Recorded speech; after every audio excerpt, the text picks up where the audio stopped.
nti bajja ne batta abakyoli bonna n'abalango abaali mu lubiri olw'okusobozesa gwe baali baleeta okujja n'amagye ge era bamaliriza nga Amini bamuleetedde Abasudaani Abakongo nga be bamwetoolodde era nga bw'oyogedde nti Museveni yali kuluutinga yagamba ye bwe yajjira mu buyinza ng'alina amagye kenda omanya bwe yavira Tanzania okujja bawamba Amini ng'alina amagye kenda kituufu nti okuteekateeka Museveni okufuuka pulezidenti Omungereza yakitandika Museveni akyali mwana muto sigenda kwotinga lunaku naye nga omukulu bw'anaaba yagadde ayinza okubuuza ku Peter Muliira looya w'omu Kampala ayogeza ku nteekateeka Omungereza ze yakola nka Ssekabaka Muteesa ababuuzizza omukumbibwa mu Mati omukulu omuwandiisi w'amatwale agamba Sandul Cohen genda okutegeka amasomero n'asomesa abakulembeze abagenda okudda mu bigere byaffe nga abazungu tuvudde mu Uganda ne bazimba Ntale High School eyatendeka Pulezidenti Museveni ne Paulo Kagame owa Rwanda olwaleero abaava e Tanzania ne bajja Luweero omu n'afuga Uganda mulala n'agenda afuga Rwanda nga bonna balwanya obuyeekera lwa myaka 5. N'olwekyo kye njagala okutegeeza nti teyali akisidenti bano abakulu okubeerawo n'okubeera kye bali. N'olwekyo ekibuuzo kyange kigamba nti tusobola okubeerawo n'okwogera ku conference nga bw'oyogedde ku Yemosi n'oyogera ku eno convention gye mugenda okutegeka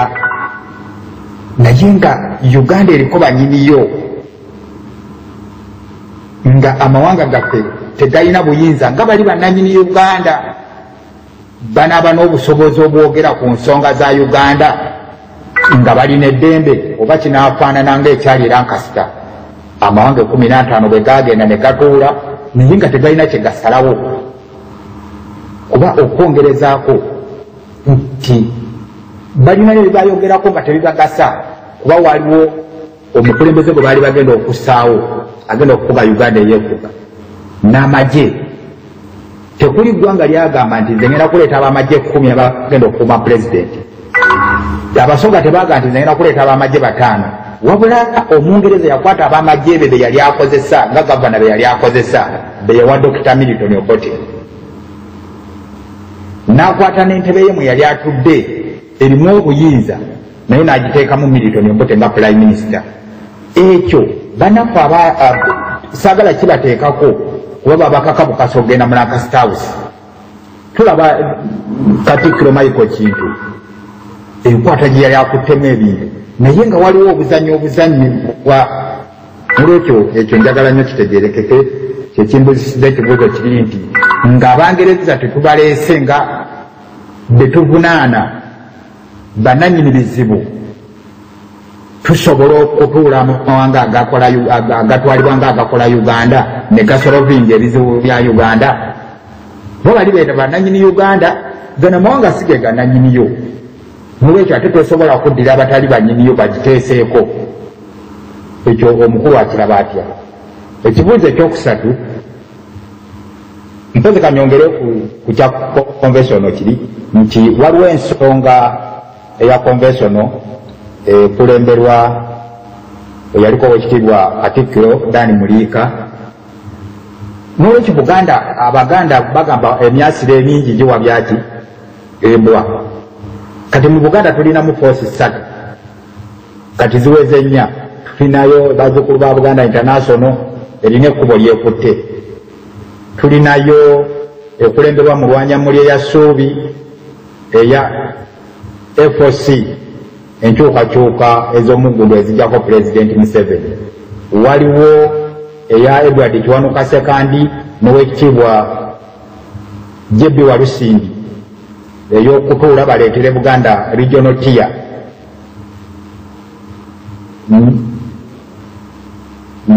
ey'abazzukulu nzimenyi ndowooza zeezo nti awo wonna abaganda tebannafuna kubo limu na ddoboozi limu lyamulika njogeddeko eya national convention tebannafuna kubo limu gye bagenda kukwata ekyo omukulu nsaba nakyakitunuuli n'olwekyo mukama wange nga mpumbawumba nenda n'ensonga enkulu ebadde ku mulamwa gwaffe Ssaabasajja Kabaka ndowooza yali 26 nga agulawo olukiiko lwa Buganda basebo tunajjukira nti Ssaabasajja Kabaka we yaddira mu Buganda Abaganda baali bataaguse nga bali bulere najja okugatta Abaganda nga gwe mulimu gwe tumukwasizza era bwe yagumala mu 26 n'atugamba Obuganda mbugasse naye buli masaŋŋanzira sebo mu mutaka abantu abakulu mu Buganda olina ne banno bensuubira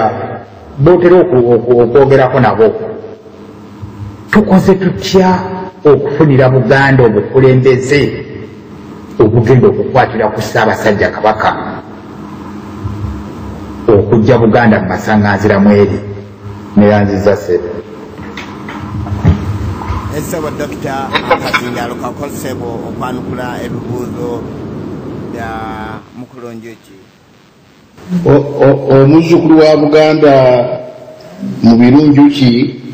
weebale nnyo weebalire ddala byonna by'okoonyeeko oyogedde ku ebibinja ebyenjawulo ebirimu Abaganda ebigezaako okubaako kye bikola n'oyogera ku Katikkiro wa Lusimbi ne Vice President Sekambi buli omu waali alina challenges kubanze abakulu abo nabagamba ti bw'oba oliko ky'oyinza okutukolera kati kola ekisingira ddala obwangu gavumenti ya Uganda Buganda egibanja ssente billions bw'obanga osobola okukwata billions 160 n'okusoba n'oziwa basajja balaba ataliiko kyakubanja kuba ligale talina kyakubanja lwaki tosasula ssente za Buganda zeebanja ng'ate obadde weeyambisa ng'opangisa ebintu byabwe n'olwekyo ng'abamu babadde boogera ezo tozitwala ng'abantu abaliko kye bakola kuba ekyo kyekyangu ennyo bw'ogamba nti ojja gye ndi mwoyo mulungi nga nenzija okukima ssente zange kuba osula mu nnyumba zange oyinza otya okumpa kiro z'ennyama 3 n'ogamba twalira abaana balye ennyama kuba ssente zange era ani agambye nti abaana bange ekizibu kyabwe kulya nnyama bwe mba nkima ssente za kutwala mwana wange mu ddwaliro oba za kuzza mwana wange mu ssomero nga nzija okukubanja ssente z'okupangisa ennyumba yange ng'oga nti nkuwadde ennyama yiyo twalira abaana balye nga ssente ze baawa omukulu wa Lusimbi nti ntandikwa za kukulaakulanya Uganda otandikira ku ssente ze bakuwadde buwi ng'olina ezizo n'olwekyo ebyo ebimu mubisse ku mabbali mubyerabire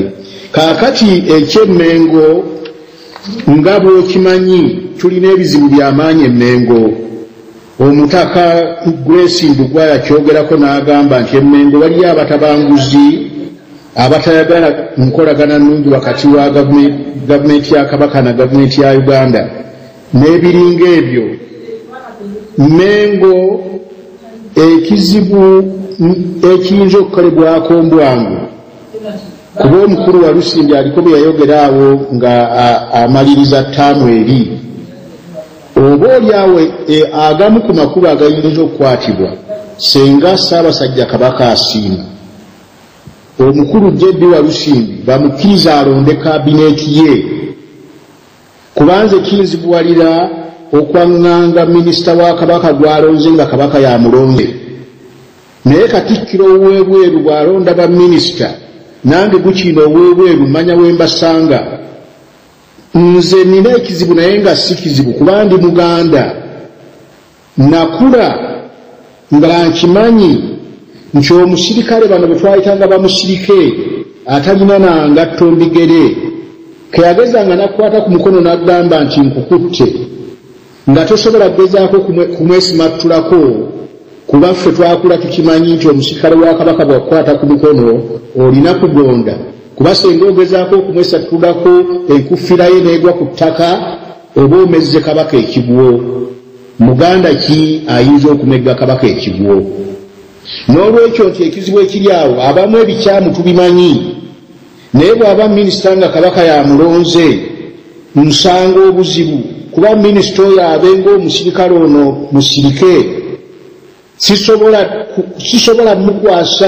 mukwasa kyetaagisa mukwasa okumugamba tolya mu buganda lukwe ate nga tukimanyi ne mukama waffe yesu yalonda 12 Peter yamwegaana Yuda yakwata sente n'amuwa